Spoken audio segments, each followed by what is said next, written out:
Hey guys, how are you all. मेरा नाम है रमनदीप सिंह। स्वागत है आपका मेरे चैनल एफएलएम के अंदर। एंड गाइस, आज मैं आप लोगों के लिए लेके आया हूं लास्ट मोमेंट टिप्स। भले ही आप सीएमए फाइनल के स्टूडेंट हो या सीएमए इंटर के स्टूडेंट हो, आप लोगों को बहुत हेल्प करेगा ये।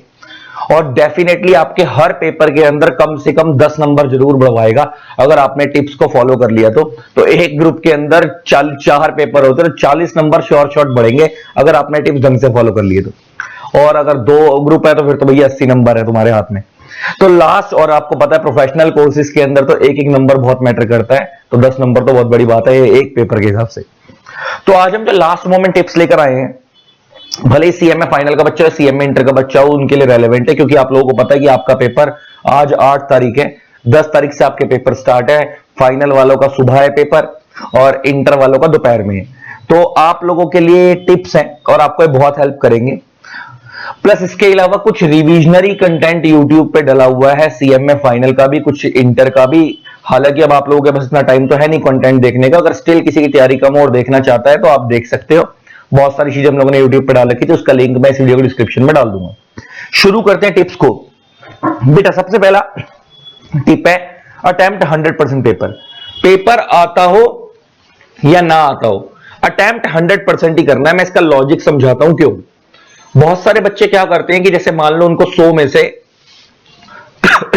75 मार्क्स का या 80 मार्क्स का पेपर आता है, 75 या 80 नंबर का, तो वो लोग क्या करते हैं कि बहुत सारे बच्चे धीरे धीरे हाथ चलाते हैं कि चल हमको वैसे पूरा 100 का तो आता नहीं है, 75-80 नंबर का पेपर कराते हैं, बाकी का 20 से 25 नंबर का पेपर वो छोड़ाते हैं, 20-25 मार्क्स का पेपर स्किप कर देते हैं।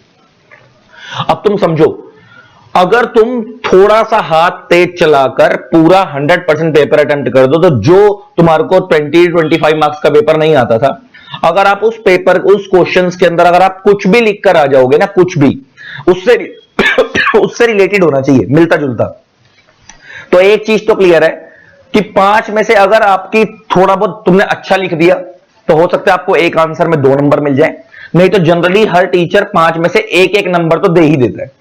तो अगर आपके 5 क्वेश्चन है और आपको हर क्वेश्चन में एक नंबर भी मिल गया तो आपके 5 नंबर तो वहीं बढ़ गए। लेकिन अगर आप यहीं छोड़ के आते और आप करके ही 75 का अटेम्प्ट करके आते तो आपको 75 के बेस पे नंबर मिलते, लेकिन आप 100 का करके आए तो उस 25 नंबर में से आपको 5 तो मिल ही गए और आपकी किस्मत सही हुई। और मान लो कोई ऐसा आंसर आपने प्रेजेंट कर दिया जो उसको सही लगा, तो हो सकता है किसी आंसर में 2 या 3 नंबर भी मिल जाए। तो इसलिए पेपर अटेम्प्ट 100% करके आना, लेकिन उसके लिए आपको हाथ तेज चलाना पड़ेगा, क्योंकि पेपर का लॉ का पेपर लेंथी आता है, भले इंटर का या फाइनल का हो, हाथ तेज चलाना पड़ेगा। दूसरी चीज, start new answer from fresh page. हर नया आंसर फ्रेश पेज से स्टार्ट करना है। अब इसमें भी ना एक चीज और ध्यान देने वाली है, जब मैं बोल रहा हूं फ्रेश पेज से स्टार्ट करना है, तो फ्रेश पेज से स्टार्ट करने का मतलब है, जैसे आपको क्या करना है कि जैसे मान लो एक 5 नंबर का आंसर है, तो आपको 5 नंबर के आंसर के लिए ना लेंथ को बेस बनाकर चलना है कि अगर 5 नंबर का आंसर है तो कम से कम एक फ्रंट पेज पूरा भरना ही भरना है आपको, उतनी लेंथ तो होनी चाहिए। तो उसी के अकॉर्डिंग आप अपने मार्क्स को जस्टिफाई कर लो कि अगर 5 से कम का है, 4 नंबर का या 3 नंबर का है, तो आप आधा पेज या आधे से थोड़ा सा ज्यादा पेज अगर आप भर दोगे तो उतनी लेंथ बहुत है। और अगर 7 नंबर का है या 8 नंबर का है तो फ्रंट पेज भी पूरा और पीछे का भी आधा पेज। तो 5 नंबर के बेस को लेकर चलो कि 5 नंबर का आंसर है तो एक पेज पूरा, और 7-8 नंबर का तो पहला पेज भी पूरा, पीछे वाला भी आधा पेज, और अगर 3-4 नंबर का तो पहला वाला पेज ही आधा कर दो, बहुत है। लेकिन अब इसमें समझने वाली चीज क्या है, start new answer from fresh page का क्या मतलब है। जैसे मान लो अगर क्वेश्चन 6 के 3 पार्ट है, ए बी सी, तो आपने मान लो क्वेश्चन 6 का ए पार्ट करा। अब ए पार्ट आपका फ्रंट पे मान लो वो 4 नंबर का था या 5 नंबर का था, अब फ्रंट पेज पूरा भर गया था, लेकिन नीचे की तरफ 4-5 लाइनें बची हुई थी, तो आंसर 6 का बी आपको नीचे से स्टार्ट नहीं करना, अगले पेज से स्टार्ट करना है। अगले पेज से नीचे की 3-4 लाइनें बच गई, कोई बात नहीं, कंजूसी मत करना, अगले पेज से स्टार्ट करना, शीट फ्री में मिलती है, एक्स्ट्रा भी मिल जाती है। अच्छा, दूसरी चीज एक और कि आंसर का सीक्वेंस मेंटेन करके चलना है। अब सीक्वेंस मेंटेन करने का क्या मतलब है, ध्यान से सुन लो। मैं कहीं से भी ये नहीं कह रहा कि क्वेश्चन 1 2 3 4 5 6 इस सीक्वेंस से चलो, नहीं, जो आपको पहले आता है वहीं से अटेम्प्ट करो। मान लो आपको क्वेश्चन 6 पहले आता है तो आप क्वेश्चन 6 से स्टार्ट कर दो, क्वेश्चन 4 पहले आता है 4 से स्टार्ट कर लो, लेकिन जो भी क्वेश्चन स्टार्ट कर रहे हो उसके जो इंटरनल पार्ट है वो सीक्वेंस में चलने चाहिए। जैसे मान लो अगर क्वेश्चन 6 स्टार्ट करा पहले, तो क्वेश्चन 6 के 3 पार्ट से, मान लो ए बी सी, तो पहले पेज पे अगर क्वेश्चन 6 ए है तो अगले पेज पे 6 बी होना चाहिए और उससे अगले पेज पे 6 सी। ऐसा ना हो कि इस पेज पे 6 ए है अगले पेज पे क्वेश्चन नंबर 2 है, अगले पेज पे 6b है, उससे अगले पेज पे क्वेश्चन नंबर 3, ऐसा नहीं होना चाहिए। दो जो इंटरनल पार्ट्स हैं वो सीक्वेंस वाइज चलेंगे, लेकिन वैसे आपको जो अच्छा लगता है वो आप कर सकते हो। अगर 6 पहले आता है 6 पहले कर लो, 4 पहले आता है 4 पहले कर लो। तो जैसे मान लो आपने 6 कर लिया, अब 6 का ए बी सी तो सीक्वेंस से चलेगा, उसके बाद आप क्वेश्चन 3 स्टार्ट कर लो, 2 जो आपको अच्छा लगता है उस ऑर्डर में कर सकते हो। ये बात खत्म हो गई। फिर do not quote wrong sections, ये चीज बड़ी इंपॉर्टेंट है कि पेपर के अंदर रॉन्ग सेक्शन कोट नहीं करना। अगर आपको पेपर में सेक्शन नंबर याद है तो वेल एंड गुड, नहीं याद आ रहा तो आप गलत सेक्शन लिखने से बेटर है कि आप एज पर prescribe section of company act, अगर कंपनी एक्ट का क्वेश्चन है तो, या एज पर relevant provision of company act करके आंसर स्टार्ट करके आ जाओ, लेकिन गलत सेक्शन कोट नहीं करना है। Next, take proper sleep, sleep proper लेनी है, नींद से कोई कॉम्प्रोमाइज नहीं करना है। अच्छा, जब मैं बोल रहा हूं स्लीप प्रॉपर तो इसका मतलब ये नहीं है कि 10-10 घंटे सो जाओ।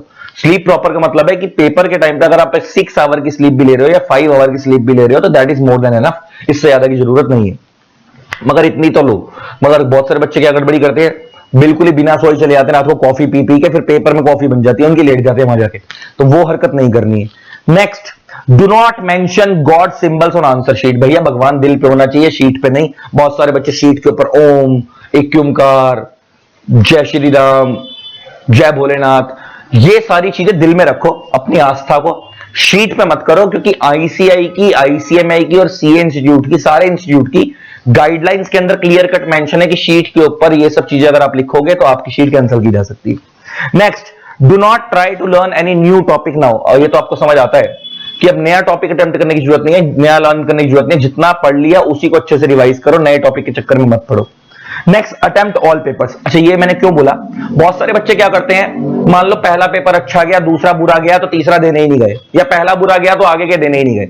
पेपर सारे देकर आओ, क्योंकि जिसको कई बार आप बुरा समझ रहे होते हो उसमें नंबर बहुत अच्छे आ रहे होते हैं, जिसको कई बार आप अच्छा समझते हो उसमें नंबर बुरे आते हैं। तो दिल छोटा मत करो, अगर पेपर अच्छा जाए या बुरा जाए, पेपर पूरा करके आने, सारे के सारे पेपर अटेम्प्ट करके आने।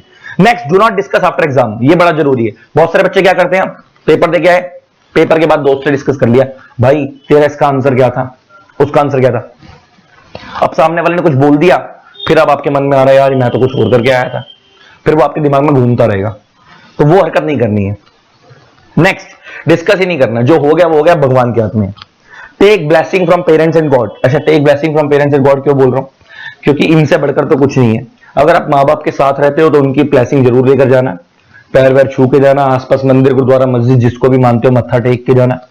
और अगर पेरेंट्स दूर रहते हैं, आप हॉस्टल वगैरह में रहते हो, पीजी वगैरह में रहते हो, तो एक बार फोन पे बात करके जाना, अच्छा जाएगा दिन।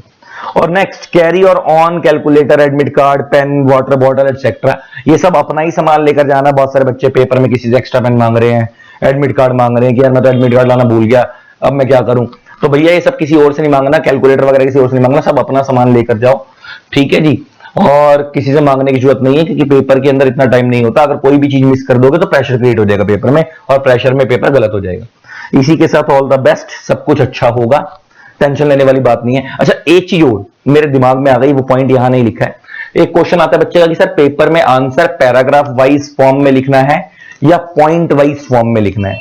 तो बेटा इसका सिंपल सा टिप है, अगर आपको आंसर बिल्कुल क्लैरिटी से आता है, बिल्कुल चीजें क्लियर है, तो आप पैराग्राफ वाइज, पॉइंट वाइज लिखो। अगर आपको पेपर में आंसर क्लियर वाइज नहीं आता तो पैराग्राफ के अंदर लिख दो, ताकि घुमाना फिराना हो जाए बात का, ठीक है जी। लेकिन अगर क्लियर कट आंसर पता है तो आप पॉइंट पॉइंट बनाकर लिख सकते हो अच्छे से, ठीक है जी। इसी के साथ आई होप आपको वीडियो अच्छी लगी होगी। इन सारे टिप्स को आप फॉलो करो तो डेफिनेटली आपके बहुत अच्छे मार्क्स आएंगे। बाकी तो आपकी तैयारी कैसी है सब उस पर डिपेंड करता है। All the best, love you all, tata. जिन लोगों ने अपने चैनल को सब्सक्राइब नहीं करा, सब्सक्राइब कर देना, साथ में बेल आइकन को प्रेस कर देना, ताकि आप लोगों को मेरे न्यू वीडियोस की नोटिफिकेशन मिलती रहे। Thanks a lot, bye bye, Tata.